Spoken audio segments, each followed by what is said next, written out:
pagpapakandling or pagpapailaw. Pag-ilaw sa itlog ng manok. Bakit nga ba natin ginagawa ang pagpapailaw ng itlog? Ngayon, makita niyo po na inisa-isa po namin ilawan ang mga itlog. Ang pagkakandling po ng mga itlog ay ginagamitan lang po ng flashlight at ginagawa po ito sa madilim na lugar. Kaya makita po natin ng itlog na inilawan ay wala pong similya o wala pong ugat, mga kamanukers.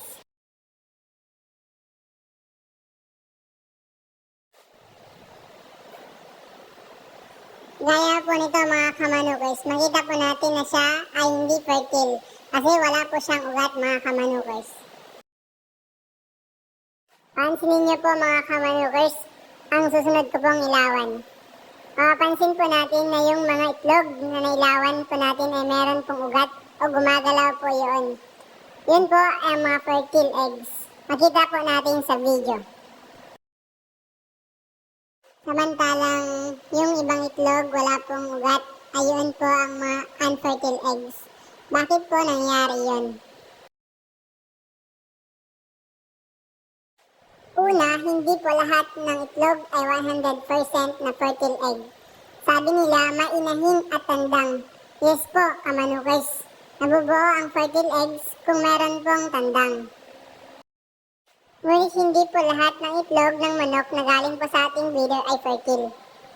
Nakadepende pa rin po sa ating pagpapalaki ng ating mga manok sa ating pagpapakain. Kung maganda po ang pagpapalaki at pagpapakain natin at wasto po ang sinunod nating pagpapakain, magkakaroon po tayo ng fertile eggs. At lastly, ito po ay kung meron po tayong magandang breeders na nangingitlog po para sa pagpuproduce po ng ating fertile eggs.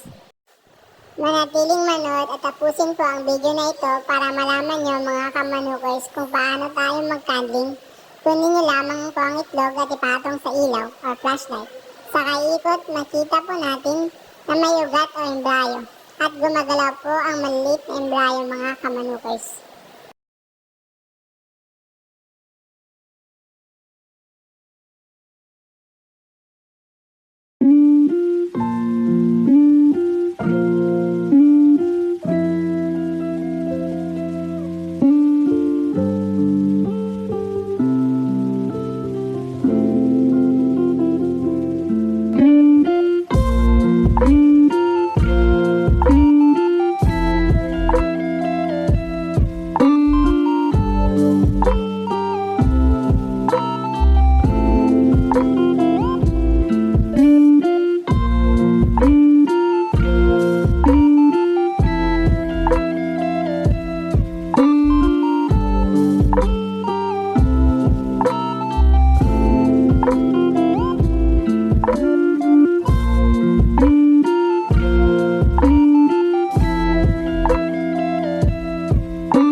Ginagawa po natin ang process ng candling upang makasiguro po tayo na fertile ang ating ini-incubate.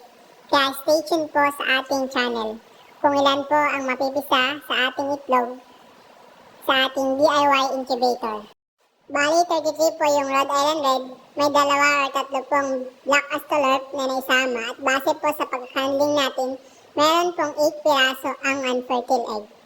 Sa kabir naman at large cornice po, may 19 piraso at 5 po ang unfertile.